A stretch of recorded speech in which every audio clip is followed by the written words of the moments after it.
ila Rasulil Kareem amma ba'd. Respected ulama, brothers and sisters. Normally when a calendar year, be it Islamic or Western, is a time that we use like we do in Muharram or we do it in the time of Ramadan. It's part of human nature and particularly of Muslims to always reflect on the past year, the past month, the past days, and our entire history. We always have to look at from the time of Rasulullah sallallahu alaihi wasallam and even beyond that from the time of Nabi Adam alayhi salam. We need to be aware of why things happened, to whom it happened. We need to be aware. Because if we are linked to the Quran as we are supposed to be, then the Holy Quran itself, the Quran itself, talks of the more important Anbiya from the time of Nabi Adam alayhi salam. There's mention of Sulaiman alayhi salam, there's mention of Dawud. You know the 25 Nabis that are mentioned in the Quran. They are not mentioned there just for the sake of mentioning it. There are critical lessons in the lives of all the Anbiyas. There are critical lessons in the history of all civilizations. There are critical lessons in nature. There are critical lessons in the life of animals, the growth of plants. So, as Muslims in particular, we need to reflect on all these things, and the Quran says it over and over. Look at your surroundings, look at the heavens, look at the trees, look at the plants, and look within yourself. And the reason why we are told to do that is to reflect, to know ourselves, to know how Almighty Allah functions. The glory and the greatness of Allah is revealed to us through nature, through human life in particular, through the lives of the Anbiya, through the lives of pious people, through the lives of all human beings, good or bad. When we see the evil around, then we learn lessons from that evil. We don't condone evil, but we look at the lessons. We look at why evil takes place, and we do that. Now, in our case, in today's age, if you look globally around, there's so many things one can look at, going to Mars and going to Jupiter and going into the heavens, going to get samples from asteroids and things like that. The world is technologically and scientifically advanced, and within that, there are many, many lessons. And almost every time there's a new phenomenal discovery, you invariably, if you put your mind to it, will find a link to one or other Quranic verse. That's what makes the Quran a lively book, a dynamic book, because it's there for all times. It was there from before the creation of man, and it will remain there even if man ceases to exist. It will remain. The Quran will remain even in the year after. It's everlasting. So we will need to reflect and take a lesson. So what do we reflect on and about in this age? If we look at the Ummah in general, across the globe, which could be regarded as the Muslim world from Morocco across to Algeria, Libya, Egypt, Mali, Mauritania, Sudan, Eritrea, Somaliland. These are basically Muslim countries. Across the Red Sea, you get Saudi Arabia, that we all know. It's about Makkah and Medina. It's about Hajj and it's about Umrah. But beyond the borders of Saudi Arabia, there's Syria, there's Jordan, there's right across the Gulf states, going into Pakistan, going into Iran, and going into Southeast Asia, Malaysia, Indonesia. But in every country of the Muslim world, almost every country, except maybe a little country like Brunei to an extent, otherwise, in general, there is massive turmoil. And the sad part of our own history when we reflect is that there is more killing in our current history that is being written and being enacted is that more Muslims are killing Muslims than at any period in the history of mankind. Probably in no other nation have they killed one another, and the history and the fighting of the Protestants and the Roman Catholics, I'm not excluding that because that was not a small fight. And it's not a fight that ended. The animosity between Roman Catholics and Protestants is maybe not active today, but it's deeply embedded. And at some moment, it can arise, like the IRS and the whole question of the Irish Republic is rising up again. So they have a long history of killing each other. But the manner and the extent to which we are killing ourselves, be it Syria, be it in Yemen, be it in a few other places, it's phenomenal. It's almost unimaginable. And that is because the West has used us almost like guinea pigs to understand the Muslim of psyche. Not the psyche of the Muslims that comes via the Quran and the Sunnah, but it comes from the Muslim psyche of having become an ummah that is highly, in most cases, materialistic. So once you are focused on materialism, in other words, to put it more plainly, once you are focused on the creation of personal wealth, then the West, you've made it for the West. You've prepared the ground yourself. And that's the field in which you and I will never thrive. That's almost a right of the West today. They thrive in those circumstances where people are greedy for wealth, will do anything for wealth. And therefore they have now eventually got total control. They have absolute control of the Muslim mind to a large extent. And therefore, we will be active as Muslims. The Quran does create the spirit within us, but it'll be little pockets. It won't die down. Goodness will never disappear. Because the day goodness disappears altogether, that's the end of the world. That's the beginning of the day of judgment. So goodness will remain in this dunya for a long, long time, whether we perceive it or don't perceive it, or it's seen in the day-to-day active life, that's a different matter. But inherent goodness will remain as long as the world is going to remain, unless the time for Akhirah has come. The very current happenings of the last few days, or the last 2 weeks or so, in the Indian subcontinent is the latest one.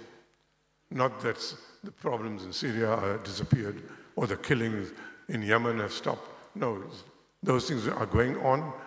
Its severity may be felt a little less, but it's just as severe, it is just as bad. But because the more current one is what's going to probably is happening and will still happen in the Indian subcontinent, is the worrying situation. But there are many, many good lessons in what is happening there. And we'll talk of one or two lessons. I can't, in a short talk of a few minutes, give you all the background. But from the time in 1947 when it was decided by British instigation that India should be divided into a Muslim country and a non-Muslim country. That was India as is today, and Pakistan on the one side, and Bangladesh, which was initially East Pakistan on the east of India. Two Muslim states with the third largest or second largest Muslim population, although in minority in the Indian context. But after Indonesia, India has the largest number of Muslims, more than the Middle East. But in that country, the recipe for oppressing India, and they say very bluntly, if you do your research and read up the literature, that they are bent on making India another Spain. All Muslims must be removed, not just made second-class citizens, but must be removed from the subcontinent. And it is not something new. This was in the plan when the British created the divide and rule philosophy in India, created Pakistan, and created the India that we have, created Bangladesh. This pattern of what's happened was decided then already. Is this that we as Muslims were very naive to realize what is coming. And the masses of the Muslims supported Pakistan. 99% of the scholars and the ulama fraternity of India were opposed entirely to partition. They were completely opposed to partition. But the Muslim masses did not listen to 99% of the scholars, inclusive of the ulama, that were saying, people, we need to fight against partition. But those leaders who fought for partition were created by the British, were nurtured in London. And that happened. And that is when it was already decided what's happening today, that India will become a Hindu state in whatever context, whether it's a secular Hindu state or whatever. So we mustn't be surprised by what is happening. However, let us look at what is happening today, the protest. When the law was passed 10, 15 days ago, the first reaction in the Muslim world was, and particularly India was, will we be able to protest? Should we protest? Should we be docile and accept it, like we have accepted Kashmir 2 months, 3 months ago? The kind of protest that was expected by the Indian government with regard to Kashmir didn't take place at all, not even up to today. There are protests, there are things happening, but not the way it should have happened. Whatever the reasons that needs to be dealt with and studied and researched. And in this case, with the advice, particularly of Israel under Netanyahu, the Indian government is acting. It's not acting in isolation. The West is party to it. Even if Trump, for whatever he is, makes a statement that what you are doing is wrong, that's part of the plan.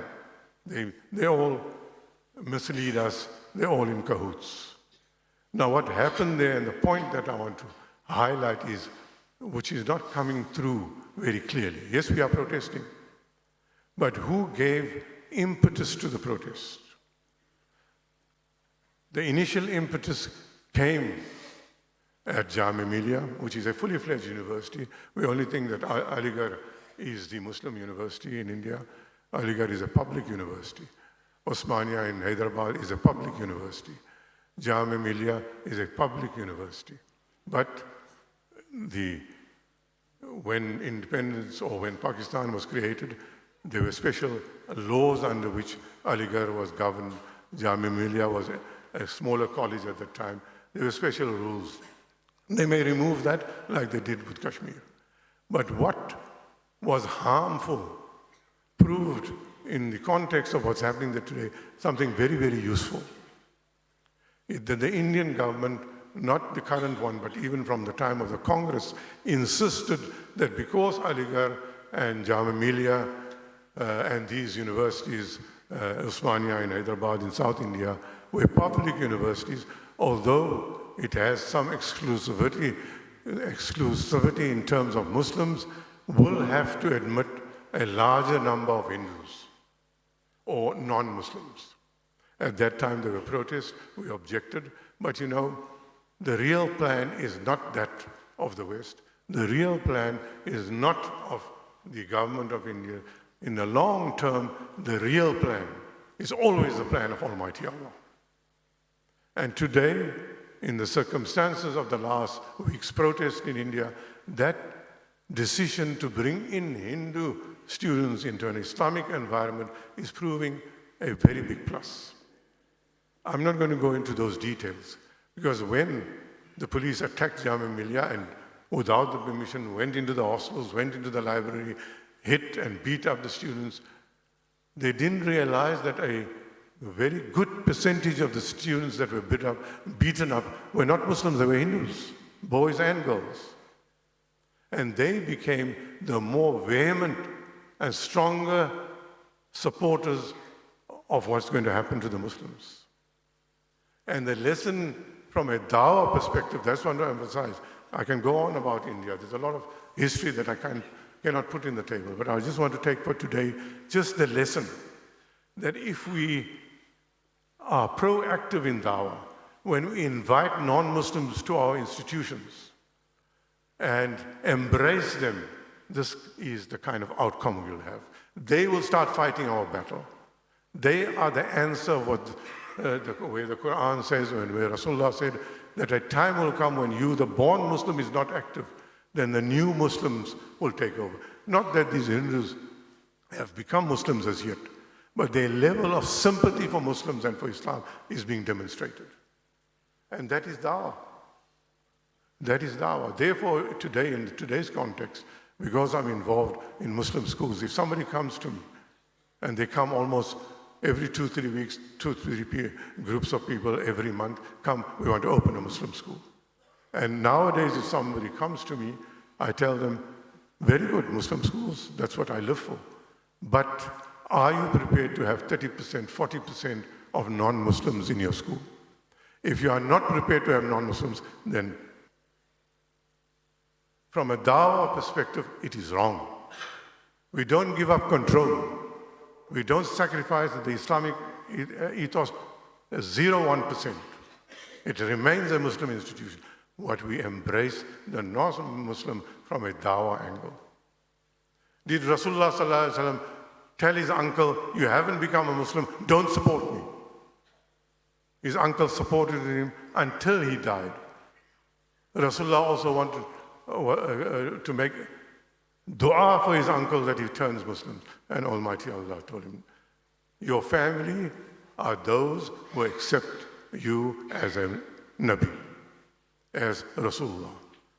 Your uncle, the Quran didn't say, or didn't reveal to Rasulullah, stop taking your uncle's help, he's a kafir. Until he died, he kept helping and protecting Rasulullah sallallahu alaihi wasallam. So we have to learn lessons. I'm not bringing a new idea. I'm telling you of what the Sunnah is really about.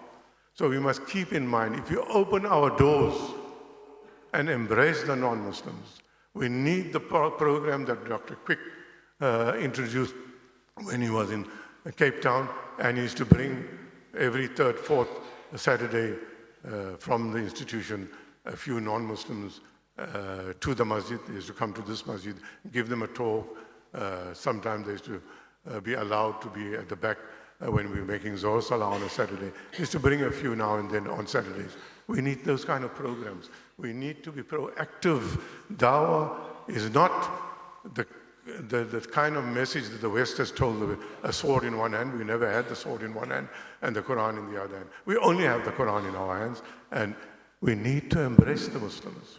When this institution opened up in 1998, when the first building was built, we were told by friends, Christian friends, living in this area, that do you know for the last 2-3 months, every Sunday, one or two of the churches in the Lansdowne, Crawford area, in this area, spits venom at Muslims because they regarded this area as a very staunch Christian area.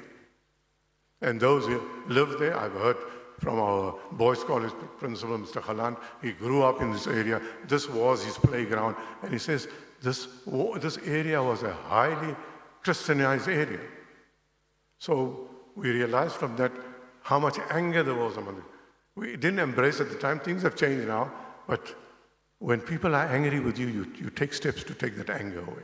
So my message in the Indian context, there's a lot of things you can talk about, the actual politics of India. But the one point that I want to emphasize today and conclude on that is that embrace non-Muslims. Bring them into your family on your terms. Bringing a non-Muslim into your family, leave alone even a Muslim, because your daughter must fall in love or your son must fall. It's not that. I'm not talking of that kind of mixing. It's at an intellectual, scholarly, school level. You bring in people, you talk to them. That is dawah. When on the day of Hajj, in the Rasulullah declared, "Ballighu anni," in the farewell Hajj. What was he saying? You need to spread the message, and spread the message to Muslims as well as not, and that needs to go on forever and ever and ever. We stopped there in Spain, we lost it. We, to a large extent, have stopped it in India. We can see what is coming. But because we embraced, or whether we were forced or not, non-Muslims to all our institutions in India, we can see the repercussions, or we can see the value of them. They are defending us equally. And finally, who is in the forefront? Not the middle-aged people, they are there on the streets. But who initiated the protest is our youth. Our ummah must realize our youth is our energy. Work with our youth and build them up to be our soldiers. Not necessarily on the battlefield, but in terms of dawah. Every young Muslim boy and girl is the spokesman for Islam, and the door must be kept open. Jazakumullah.